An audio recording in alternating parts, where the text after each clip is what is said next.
So we start with static electricity. Static means still, so it means charges that are not moving. And to get that, we can do it by friction. So here you've got two different methods.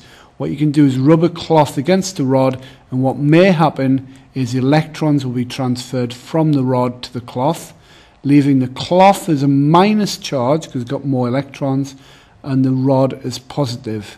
Remembering that it's only electrons that are free to move, and electrons are minus, so they move from one to the other.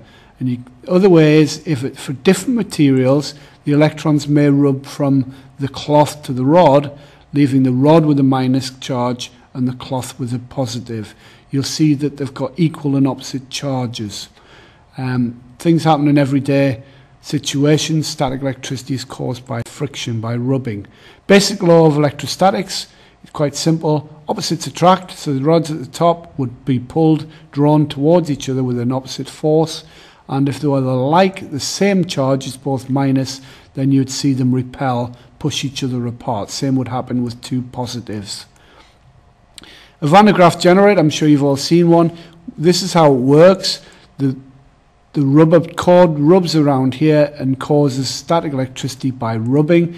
And what you see is a build-up of charge. So in this case, we've got a build-up of positive charge here. If it's connected to the earth, then electrons, which are free to move, will move up here and will discharge the Graaff generator. If that is done quite quickly, then you may well see a spark. You may get electric shock that goes through your body.